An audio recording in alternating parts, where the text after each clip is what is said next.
श्री शिवाय नमस्तुभ्याम, हर हर महादेव, जय महाकाल। कैसे हैं सब लोग? आप सभी लोगों को शरद पूर्णिमा की बहुत बहुत शुभकामनाएं। और इस साल की जो शरद पूर्णिमा पड़ रही है ये बहुत ही विशेष है, क्योंकि इस दिन चंद्र ग्रहण भी लग रहा है। अगर आपकी कोई मनोकामना, कोई विश काफी समय से पूरी नहीं हुई है ना, तो शरद पूर्णिमा के दिन करने वाला ये एक अखंड अक्षत वाला उपाय आपकी अगली पूर्णिमा, जो कार्तिक पूर्णिमा आएगी ना, उससे पहले पहले आपकी मनोकामना को पूरा जरूर करता है।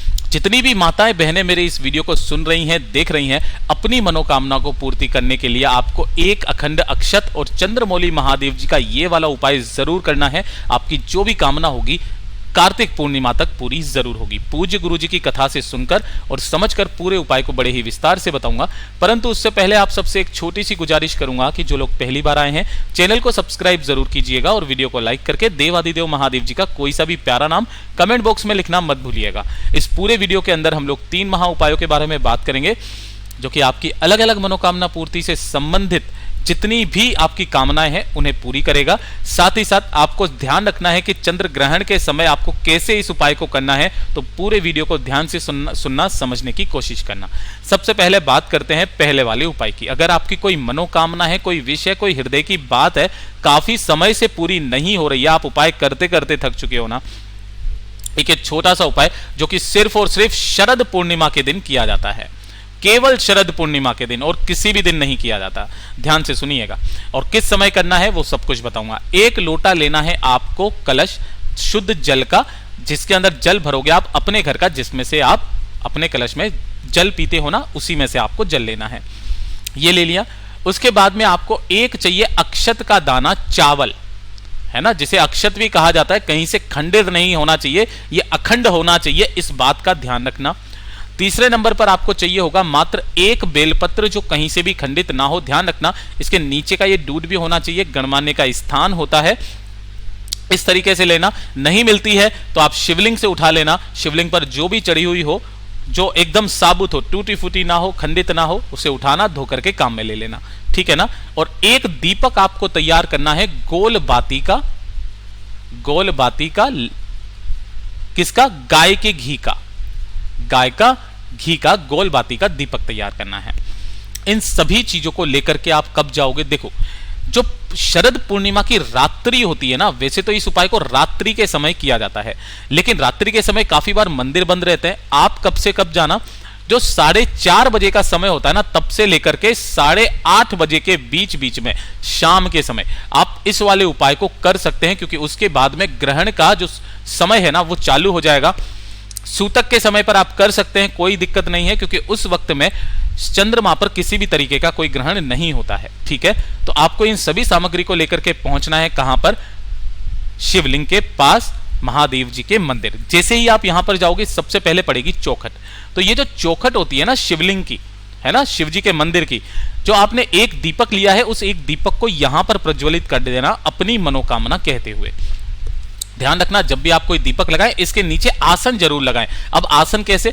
थोड़े से चावल के दाने, थोड़े से ज्यादा ले जाना, गेहूं के दाने ले जाना, हरे मूंग के दाने ले जाना, कुछ भी, और उसके ऊपर आपको इस दीपक को लगा देना है। उसके पश्चात जाओगे आप मंदिर के अंदर, शिवलिंग के पास में, उत्तर दिशा, नॉर्थ डायरेक्शन की तरफ मुंह करके खड़े हो जाना। ठीक है। आपको जो पूजा अर्चना करनी है ना, वो आप कर लेना, कोई दिक्कत नहीं है। सबसे पहले 1 लोटा शुद्ध जल देवादिदेव महादेव जी को समर्पित करना, चंद्रमौली महादेव जी के नाम से। किनके नाम से? चंद्रमौली महादेव जी के नाम से समर्पित कर देना। कर दिया। उसके पश्चात 1 चावल का दाना जो आपने लिया है, उसे शिवलिंग के ठीक ऊपर आपको समर्पित करना है। ओम नमः शिवाय, श्री शिवाय नमस्तुभ्यम का स्मरण करते हुए अपनी मनोकामना कह करके। ठीक है। और जो आपने एक बेलपत्र लिया है ना, इस एक बेलपत्र को जहां से तीनों पत्तियां जुड़ी हुई रहती है, इस जगह से आपको पकड़ना है और इसी चावल के दाने के ऊपर आपको ऐसे समर्पित करना है कि अगर आप इधर की तरफ खड़े हुए हो ना, तो डंडी रहेगी आपकी तरफ, और जो बीच वाली पत्ती रहेगी आपसे विपरीत दिशा में रहेगी, इसी चावल के ऊपर। देखिए, आप जनरली कैसे समर्पित करते थे? डंडी जलाधारी के तरफ रहती थी, लेकिन इस वाले केस में आपकी जो डंडी रहेगी वो आपकी तरफ रहेगी और बड़ी वाली पत्ती आपसे विपरीत दिशा में रहेगी। अपनी कामना बोल करके वापस चले आ जाना। अगली पूर्णिमा जो आएगी, कार्तिक पूर्णिमा, तब तक आपकी सारी मनोकामनाएं विश पूरी जरूर हो जाएगी। पूज्य गुरु जी का बहुत अद्भुत और अचूक उपाय है, जरूर कीजिएगा।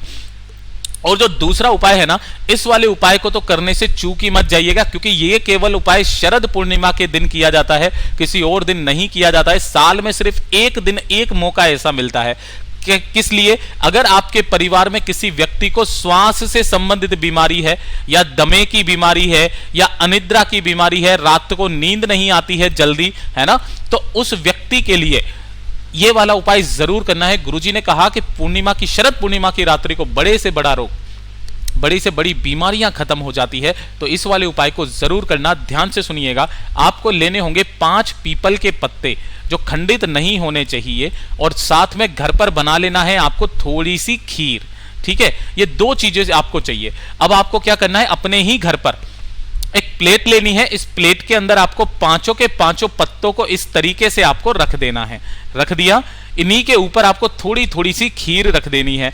रख दी। अब इसके ऊपर आपको थोड़ा सा चंद्रमा का प्रकाश जरूर डालना है। अब चंद्रमा का प्रकाश डालने के लिए अपन किस समय पर इस उपाय को करेंगे? ध्यान रखना, 11 बजे से पहले आपको यह वाला उपाय करना है इस बार। और अगर आप 11 बजे से पहले नहीं कर पाए तो फिर आपको 2:24 के बाद में आप इस उपाय को कर सकते हैं। ठीक है, तो उससे पहले ही आप कर लेना। इस पर जैसे ही चंद्रमा की रोशनी गिरेगी, गिरने के पश्चात जो भी बीमार व्यक्ति है, जिसे रात को नींद नहीं आती है, श्वास की बीमारी है, दमे की बीमारी है ना, इस तरीके की, तो आप उस व्यक्ति को इन पीपल के पत्तों के ऊपर रखी हुई खीर को आप खिला देना। उसकी जितनी भी अनिद्रा, श्वास की बीमारियां होगी ना, हमेशा के लिए खत्म हो जाएगी। पूज्य गुरुजी का बहुत अद्भुत और अचूक उपाय है, जरूर कीजिएगा। बात कर लेते हैं तीसरे वाले उपाय की, जो कि सिर्फ और सिर्फ शरद पूर्णिमा के दिन किया जाता है और किसी भी दिन नहीं किया जाता है। अगर आपके आसपास में भी किसी व्यक्ति के इस तरीके की परेशानी है, संबंधित है ना, उनको भी आप इसे रिकमेंड कीजिए। तो ज्यादा से ज्यादा इस वीडियो को शेयर जरूर कीजिएगा। अगर आपके परिवार में, आपके आसपास, आपके मोहल्ले में किसी भी व्यक्ति के गिठान वगैरह पड़ चुकी है शरीर में कुछ इस तरीके से, या फिर आपके शरीर पर कहीं पर भी इस तरीके से काले दाग धब्बे हैं, आंखों के नीचे हैं, शरीर पर कहीं पर भी, है ना, इस तरीके से चकत्ते पड़ चुके हैं, या फिर दाद, खाज, खुजली, आपके इस तरीके के निशान आपके शरीर में काफी सारे हैं, जैसे घुटनों पर या फिर टखनों पर, इन जगहों पर काले दाग धब्बे हैं ना, तो उसके लिए आपको इस उपाय को केवल और केवल शरद पूर्णिमा के दिन किया जाता है। क्या करना है, आपको इस तरीके से 21 दीपक आपको तैयार करने हैं। उन 21 दीपक के अंदर लगाओगे गोल बाती, है ना, और इस सबके अंदर भरोगे गौ माता का घी। गौ माता का घी भर दिया। 21 दीपक तैयार कर लिए। एक प्लेट के अंदर इन सभी दीपक को रखना और इन्हें प्रज्वलित कर देना। किस समय पर? पूर्णिमा के रात्रि को, जब 8, साढ़े 8 बज जाए ना, उस समय पर आप इस उपाय को करना, है ना। सभी को आपने दीपकों को प्रज्वलित कर लिया। प्रज्वलित करने के पश्चात रात्रि को जाना, चंद्रमा की रोशनी में आपको यहां पर उन सभी दीपकों को प्रज्वलित करके इसके ऊपर एक अलग से प्लेट लेकर के जाना और उस प्लेट को इसके ऊपर लगा देना।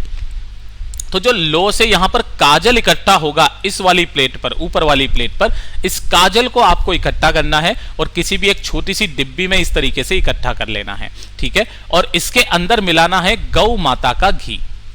गौ माता का घी मिलाना है। घी मिला लिया।